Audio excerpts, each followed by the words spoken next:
अस्सलामुअलैकुम। उम्मीद है आप लोगों ने कल हमने जो आपको मश्क दी थी वो मुकम्मल कर ली होगी। आज आइए देखते हैं हम आगे की मश्क। देखिए बेटा, नीचे देखिए, नीचे लिखा है चौकोन में दिए हुए लफ्ज़ों के लिए कौसैन से दो दो लफ्ज़ लिखिए। क्या लिखा है नीचे? चौकोन में दिए हुए लफ्ज़ों के लिए कौसैन से दो दो लफ्ज़ लिखिए। कई अल्फाज ऐसे होते हैं कि जिनके मानी एक होते हैं लेकिन लफ्ज़ जो हैं वो अलग अलग होते हैं। जैसे मिसाल के तौर पर सूरज, सूरज को हम शम्स भी कहते हैं और आफ़ताब भी कहते हैं। इसी तरह से चाँद, चाँद को हम कमर भी कहते हैं और माहताब भी कहते हैं। तो मानी एक ही है लेकिन लफ्ज़ उसके लिए अलग लिखा जा रहा है। इसी तरह से यहाँ पर ये मश्क दी गई है।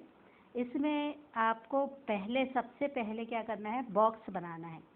तो जिस तरह से आपको किताब में बॉक्स दिखाई दे रहा है, ये देखिए यहाँ पर ये जो बॉक्स बने हुए हैं, ये ऊपर एक है, उसमें एक लफ्ज़ लिखा हुआ है और नीचे दो खाली बॉक्स हैं। इनमें हमको इसी के मानी वाले दूसरे अल्फाज लिखने हैं। इसी तरह से यहाँ पर जहाँ लिखा हुआ है और जहाँ के नीचे जो दो बॉक्स बने हुए हैं वो खाली हैं। इसी में हमको इसके मानी वाले दूसरे दो अल्फाज लिखने हैं। अब देखिए पहला लफ्ज़, और एक बात ख़ास तौर से ध्यान रखिए, आप ये जो बॉक्स बनाएंगे तो आपको इसको पेंसिल से बनाना है, पेन से नहीं बनाना है। क्योंकि अगर आप इसको पेन से बनाएंगे और अगर ये गलत हो गया तो गंदा दिखाई देगा, इसलिए आप पेन का इस्तेमाल बिल्कुल नहीं करेंगे। बॉक्स आप पेंसिल से बनाएंगे, अच्छे बनाएंगे, साफ़ सुथरे खुशखत बनाएंगे और इस तरह से बनाएंगे कि जो लफ्ज़ दिया हुआ है वो अच्छी तरह से उसमें लिखा जा सके। पहला लफ्ज़ है इसमें गुलिस्तां। देखिए यहाँ पर लिखा है गुलिस्तां। अब गुलिस्तां के लिए दो लफ्ज़ ऊपर दिए हुए हैं, वो कौन से हैं? एक है बाग और दूसरा है गुलशन। ठीक है, तो ये बाग और गुलशन ये दोनों हम कहाँ पर लिखेंगे? गुलिस्तां के नीचे, बाग और गुलशन। फिर उसके बाद जहाँ, जहाँ के लिए दो लफ्ज़ दिए हैं इसके अंदर। जहाँ के लिए यहाँ पर एक लफ्ज़ है दुनिया और दूसरा लफ्ज़ है संसार। दुनिया और संसार, यहाँ पर हम जहाँ के लिए लिखेंगे दुनिया और फिर संसार। नीचे देखिए, नीचे लिखा है शजर। शजर, उसके लिए लिखेंगे हम, शजर कहते हैं पेड़ को, पेड़ या दरख्त, पेड़ या दरख्त। यहाँ पर हम लिखेंगे शजर के नीचे एक लिखेंगे दरख्त, दूसरा लिखेंगे पेड़। अब यहाँ पर अगला लफ्ज़ है बादल। बादल के लिए अब यहाँ पर दो लफ्ज़ हैं जो आखिर में बचे हुए हैं, जाहिर सी बात है कि वही आएंगे। पहला है घटा और दूसरा है अब्र। पहला क्या है? घटा और दूसरा क्या है? अब्र। तो ये अल्फाज आपको यहाँ पर इन खाली जो बॉक्स हैं उसके अंदर लिखना है। पहला क्या लिखेंगे आप? बाग, फिर उसके बाद गुलशन, फिर जहाँ के लिए दुनिया और संसार, और फिर उसके बाद शजर के लिए दरख्त, और फिर उसके बाद पेड़, और फिर बादल के लिए घटा और अब्र। ये हो गई आपकी मश्क। ये आपको अच्छी तरह से बनाकर और खूबसूरत अच्छा लगे ऐसा बनाकर, और उसमें फिर आपको क्या लिखना है? उसमें आपको अल्फाज लिखना है। अब देखिए, आइए इधर। अब देखिए यहाँ पर अगली मश्क आपको दी गई है। इस नज़्म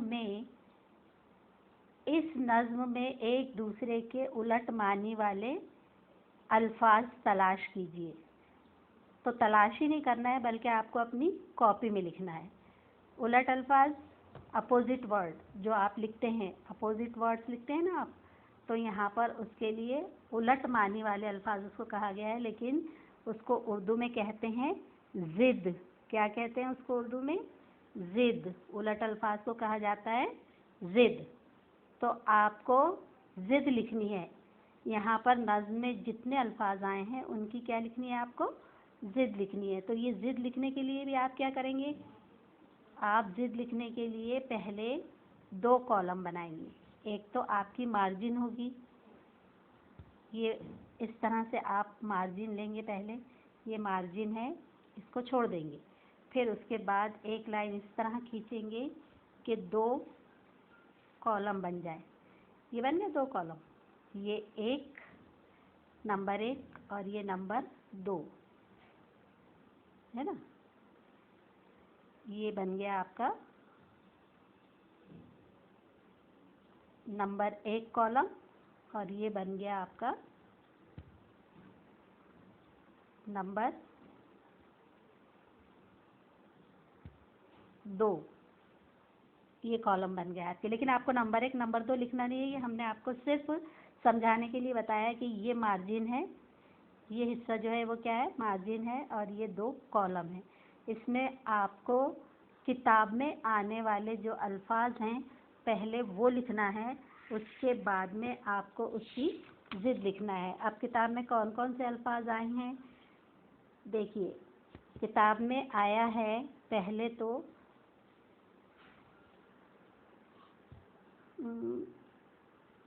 फूलों भरी ज़मीं का, तारों का, आसमां का। यानी यहाँ पर आपको लिखना पड़ेगा ज़मीन। क्या लिखना पड़ेगा? ज़मीन। और यहाँ पर आपको क्या लिखना पड़ेगा? उसका अपोजिट, उसकी ज़िद आसमान। इस तरह से आपको यहाँ पर लिखना है आसमान। पहले क्या लिखेंगे आप? ज़मीन, और फिर क्या लिखेंगे? आसमान। ठीक है। अब आपने ज़मीन क्यों लिखी, आसमान क्यों लिखा? वो आपने इसलिए लिखा कि शायर ने अपने कलाम में आखिर में इन अल्फाज का इस्तेमाल किया है, इसलिए उसने नून को गुन्ना किया है। असल लफ्ज़ क्या है? ज़मीन। उसको गुन्ना करके क्या लिखा गया है? ज़मीन। असल लफ्ज़ क्या है? आसमान। उसको गुन्ना करके क्या लिखा गया है? आसमां। ठीक है। इसी तरह से इंसान, यहाँ पर आप नंबर 2 पर लिखेंगे इंसान। यहाँ उसके नीचे इस तरह से इंसान लिखना है। अब इंसान की ज़िद, इंसान का उलट यहाँ पर आएगा हैवान। क्या आएगा? हैवान।